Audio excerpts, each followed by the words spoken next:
Welcome to Pieces for My Puzzle. I am your host, Nikki Ship, and I'm excited to be sharing with you my life with a son on the spectrum.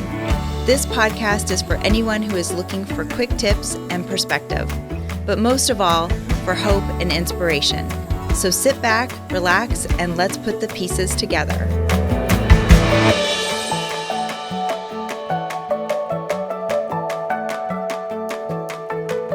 Hello, everyone, and welcome to Pieces for My Puzzle. I am your puzzle master, Nikki. Thank you for joining us today. I am very, very excited. You are joining us on our very first podcast episode. I cannot even tell you this has been a long time in the works coming for me, and I'm very, very excited. This podcast is basically intended to help build awareness for kids and adults on the spectrum. Just so you know a little bit about me, I do have an autistic son. His name is Drayson, and he will be 10 years old coming up this year. And there's a lot of stuff over the years that I have been through that I feel like now it's time to pay it forward and share with the community how to best help your child on the spectrum. So not only do I want to build awareness, we want to provide help, resources, quick tips, and most of all, inspiration to you. We'll be highlighting hopefully guest speakers throughout the progress of our podcast in the future. And I also want to read some stories to you too, to just help celebrate the wins that we experience every day with our kiddos. So today we're going to talk about belief. And the name of this podcast is It Starts With Believing. And I think that that's the most important message that I want to convey to parents and to loved ones that have, maybe you have a nephew or a niece or a brother or a sister or even a close friend that's on the spectrum. And so I want to convey that to you that it really starts with belief. And when I talk about belief, I think at first when you learn that your child is autistic, it's extremely overwhelming. You know, you receive the diagnosis, you're not quite sure what to do, and it can get really overwhelming with change in general, right? So how do you navigate this process? Where do you start? You can do this very easily, but in your own mindset, and it does start with believing. So you need to believe that your child is capable, first of all. And then you also need to believe that you are capable of finding the resources that you need for your child. So the first step that I am going to basically share with you was something that I had to do in the beginning when my son was diagnosed with autism, and that was that I had to change my mindset. At first, you're going to feel, or you might have felt already at this point, for those of you that already have a diagnosis, you're going to feel a lot of doubt and frustration and even sadness about what's happening. You're not going to have a lot of answers at first, and it's going to feel really, really confusing. And I wanted to shift my mindset into feeling that doubt and that frustration and that anger, and I wanted to shift that into being assertive and having courage and doing this for my son. The bottom line is that no one else is going to do this for you. You need to be an advocate for your child. And they do not have a choice in what their diagnosis is and what's happened to them. So they don't have a choice either on the resources and the decisions that are brought into them. It's really solely up to you. So I want you to be aware that sometimes you have to get out of your own feelings in order to rise above and get the result of what you really want for your child. And that's kind of what happened to me. I was in my own head about it. I had a hard time at first, and I just realized that if I didn't shift my mindset and if I didn't start believing that Drayson was capable and believing that I could find tools and resources for my son, then nothing was going to take place or move forward. I do have a message too for both parents, for mother and for father. And I think that this is especially important as well, is that both parents need to be on board. Just like I struggled, so did my husband, Pat. And it was very, very difficult for us at first to try to kind of come to a common ground and decide what was going to be best for Drayson. So for parents that are struggling with the diagnosis or connection with your child, I'm going to just make the suggestion that if it really is hard for you to overcome it, to seek professional help. Talk to a counselor or someone at your church or a healthcare professional about how you can overcome working with a diagnosis that you've been given and be able to move forward so that you can be proactive with what you need to do. I always say at first, you feel devastation when you get the diagnosis, and it's not the end all be all. And there's so many things out there now. We are so lucky in this day and age to have the resources and the information that we have out there to help, but you do still have to do some digging. So aside from being on board together and coming to common ground on how you're going to help your child, then go and ask your friends and family members for support.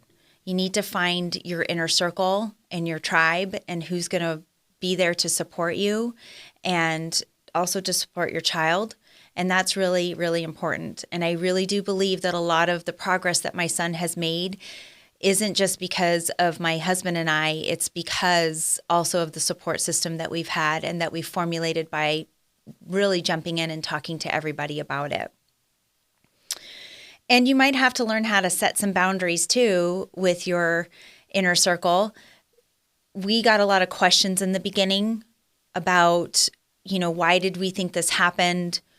Why do we think it, was because X, Y, and Z? You get all these, you'll have people come at you and say all different things. I even had a perfect stranger that asked me if they thought that my son was autistic because I was an older mom. I had Drayson at the age of 37. And that's really, really hard because you're going to let your mind run wild with all of these ideas. And my biggest message to you is that you just have to set boundaries. And again, it shifts back to that mindset. I chose to believe that my son was capable, and I chose to believe that I was capable of finding the resources and tools that he needed.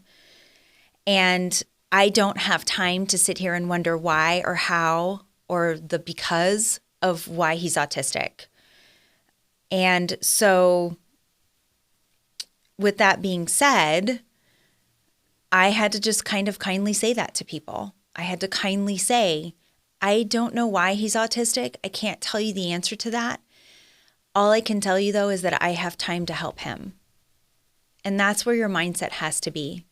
There's researchers out there. There's lots of other things out there that people are doing to explore that reason, but that's not my lane. My lane is to help my child. So as I've mentioned a little bit about us already, I just want to give you a little bit of background about Drayson. Like I said, he'll be 10 coming up this year, and he was diagnosed at the age of 3. And we noticed some things around the age of 2 that just didn't seem quite right. We weren't sure about it.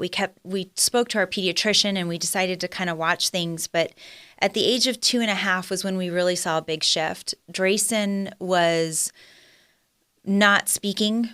He was not calling me mom. He was not calling my husband Patrick dad.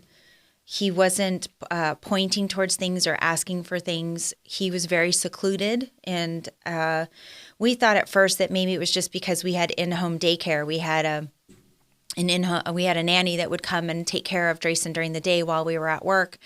And so that's what we thought it was. So we decided to put him in preschool care, maybe to help him get some more social interaction. And within the first month and a half, we just saw no progress. And we went back to the pediatrician just before his 3rd birthday, and she had recommended speech therapy. So we were currently getting ready to do that. And she then told us that she wanted us to go to see a developmental pediatrician. So we received a referral. I took Drayson. We took Drayson in, and we decided to explore the possibility of maybe something more being wrong.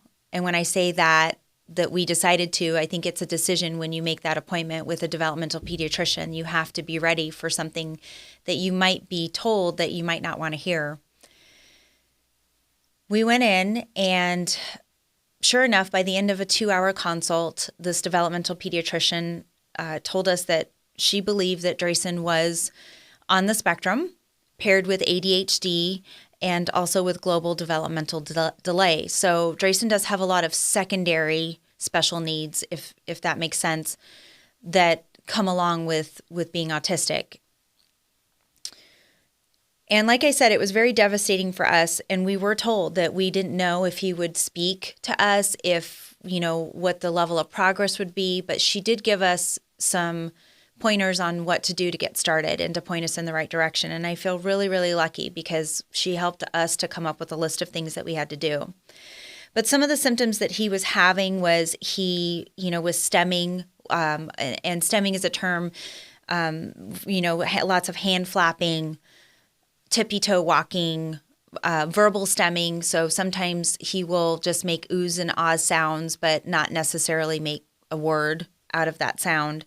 And it was a little bit surreal because at the same time, Drayson could watch a whole entire show, and script it back to us from the beginning to end after watching a 30-minute show. But he couldn't call me mom or couldn't call Pat dad.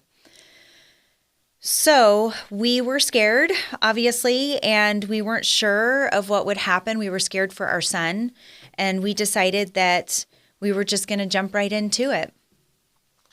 And so that's what we did. Once we got on the same page, we jumped right in, and I guess the rest is history.